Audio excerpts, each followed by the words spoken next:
Welcome back to the channel, and today we're taking a look at the brand new Jack Wolf the Benny. This one comes in 5 different variations. One of those is an exclusive. You can either get it in the all tie with the milling and the hand rub satin finish like I have here.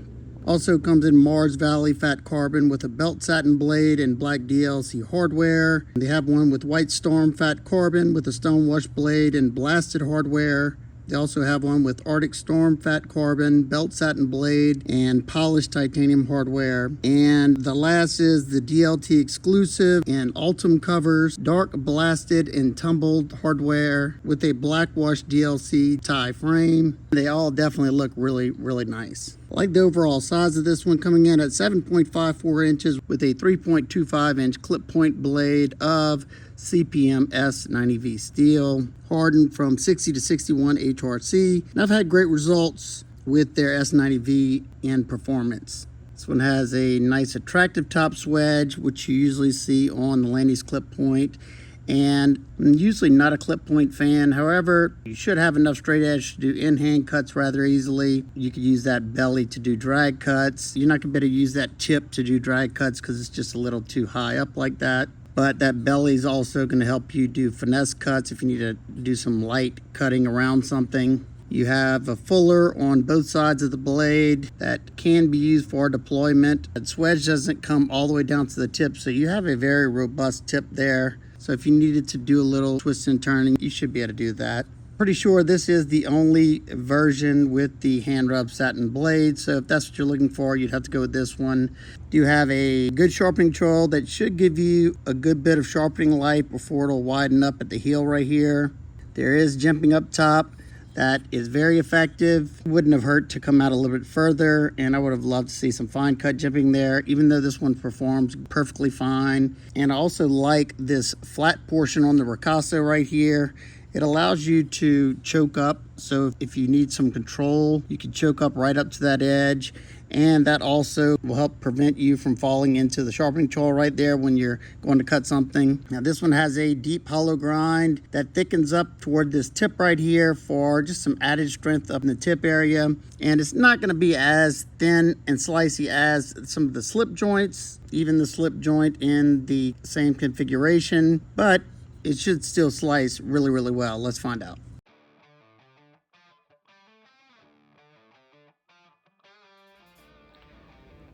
Well, since I'm on vacation, I won't have the same materials I usually have in the testing. I did find a good bit of cardboard that we're going to cut up, and I added a few things that I could find around this house or Airbnb.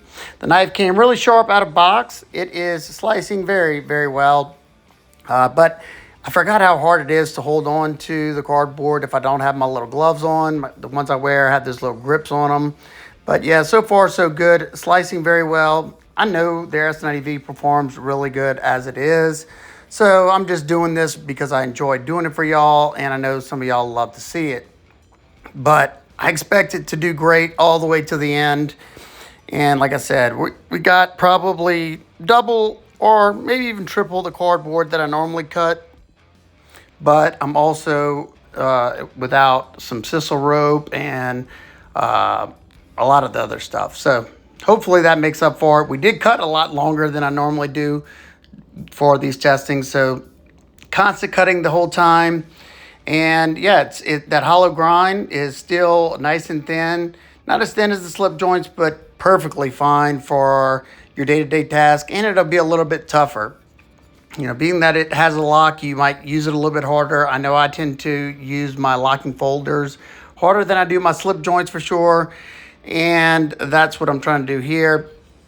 I was definitely running out of daylight, and I was trying to get this done for y'all so y'all could have some testing footage. But you could definitely have enough straight edge to make fairly long cuts. I did start to slide out of some of the longer cuts, but as you can see, just breaking down a box, you should be fine. I am choked all the way up on that ricasso just so I don't get hung up in that sharpening choil. Now we're going to test the ergos, and we're going to see if there's any kind of sharp spots, and we want to also see how this edge is biting. This is a really hard piece of dry wood here. I don't know what it is. I found it on the ground. Very solid stuff. but it is doing excellent job of making fine curls. And I am putting a good bit of force into it. Very comfortable, no hot spots to speak of. So we had to add some extra stuff, like I said, and this is all I could really find. This is a one of them hard plastic creamer bottles. This is a large one that my wife had put on the side so I could cut it up so she could put it into the recycling bin that was completely full. And that's where I got this other material from as well. But I will tell you what, I cut some of this on another bottle with a knife that was in 14C, and I did one that's in N690, and it wrecked the edge. So I wasn't sure what to expect here. Figured, being that the S90V has a much harder edge, at 60 to 61, it should be just fine. I'm not torquing on it or anything, but it is slicing very well. I also used that belly portion on some of it just to give it a little bit of workout since I don't have the rope to cut. So, like I said, this is the best I could do. We cut a lot more, cut a lot longer, and hopefully this will suffice for y'all, being that I already know how good their S90V performs. Especially after the first sharpening or two, your performance will jump up tremendously. That happens with just about everybody's knives that get sharpened on a belt. So, definitely going to be putting an edge once I get home, but I was very satisfied with the way this one performed.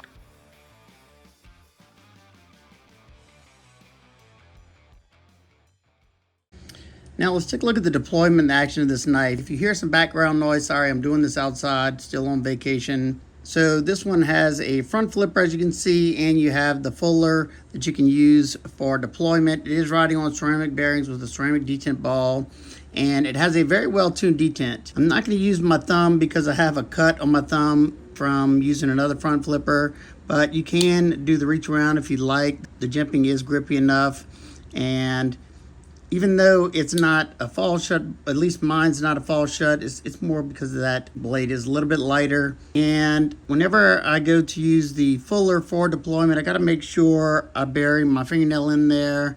If not, it's harder for me to do. It does come out nice and fast, and the more I use it, the more reliably I can reverse flick it. If you want, you can thumb flick it, or if you want to slow roll it, you could do that as well. Or you could pinch to open it as well. Now let's take a look at these scales. You got a nice contour on these titanium scales. Then you have this beautiful micro milling on the tie. I think it looks absolutely stunning. You have triple flutes up here at the top that give it a faux bolster look up here. A dark blasted finish contrasts really well with the purple anodized titanium hardware. You have a nice Torx T10 for the pivot, T8 for your body screws. Love seeing that. And you have a full length flush titanium back spacer to give it more of that slip joint look. On the opposite side, you have a blind screw 3D milled titanium pocket clip. I like how they canted it over so you don't have to worry about landing in the lock relief whenever you go to put it in and out of the pocket.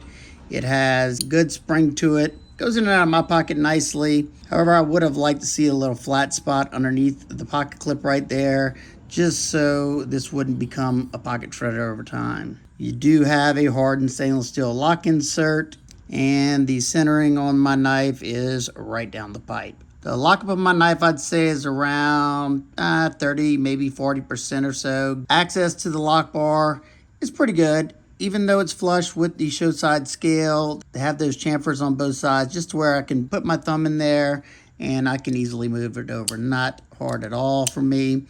And when I say this thing has a super tight lockup, no movement, up or down, left or right. I could probably flex the blade side to side, but no movement in that pivot area, and that's what I want to see. One thing I like about these Lanny's handles is the way it flares out in the back, and then you have the contouring here. You don't have any crazy choil areas. So this one was very comfortable during all the use. I put a good bit of pressure into the wood whenever I was doing the wood shaving, just to see if anything was uncomfortable. And for my hands on this particular version with all tie scales, pretty much the only one I can speak on, was very comfortable for me. It should easily be able to fit large, extra large hands. As you can see, I have a good bit left over. I could choke up and have even more leftovers. So yeah. Now your pocket clip is tip up, right hand carry only, as you can see. They also have a filler tab if you don't want to carry it with the pocket clip. If you want to just drop it in a slip or something, make it feel more like a modern traditional, you can do that as well. It's also anodized the same color. Quick size comparison with the Quiet Carry Drift Large and the Asher Knives Sparrow Warning. And it's a little bit shorter than the TRM Shadow and about identical in size to the Volsteed Raccoon. And it's a little bit shorter than both the Spyderco Manix 2 and the Microtech Mini SOCOM Bravo. Now for my nitpicks and complaints. We talked about them already. Maybe extend this jimping out a little bit further. Not something that bothers me, but I know some people love their jimping. And when it comes to jimping, I always rather see fine cut jimping rather than this spaced out jimping. It's effective and it grips the finger nicely. However, I find the fine cut jimping is not only more comfortable for somebody like myself with beat up hands, it's also just as effective, sometimes even more effective. Talked about it already. I would have loved to see a flat spot underneath that pocket clip, just so this texture is not wearing on your pants excessively. Now, I haven't had any issues with it destroying my pants pockets yet. I can't really say if that's going to happen over time or not. It's not super aggressive. It does offer some good grip, but it's not terrible on the pocket so far. Another thing that I think would have been excellent to see is this lock bar relief cut put on the inside. That way you do not have to break up this milling pattern at all, and it would have kept it looking a lot cleaner, especially when you have such a beautiful milling pattern. And it's just a nitpick. It's not hurting the functionality, and it's definitely not a deal breaker for me, but just something that I wanted to mention. But other than that, if you like the overall aesthetics of the knife and you've been wanting a locking Jack Wolf, then yeah, this is an outstanding option. I personally love the blade shape on the Lanny's. I just think it's beautiful. And it's nostalgic for me because as a kid, my brothers and I would go hunting all the time, and they always had some kind of clip point or Bowie buck knife on them. And that's just what whenever I think of a knife, this is what first comes to mind. Now, it's not always my go-to blade to use, but that's okay. I can appreciate it. And like I said, this one functions really well because of that straight edge portion. So I'd love to hear y'all thoughts down below. I know these aren't going to be for everybody because these are premium knives with a premium price tag coming in at $350. These go live at dealers on 7/12/24 at 11 a.m. Pacific time, 2 p.m. Eastern time. So make sure if you're clicking on the link, it is at least that time or past, or it will say sold out, or you won't even see them. I will have links down below. I'll try to have links to a few different companies just in case your favorite version sells out. You can try it somewhere else. And if you have any questions, comments, concerns, please leave those down below. I hope everybody's having an absolute amazing day. And I will see y'all on the next one. Peace.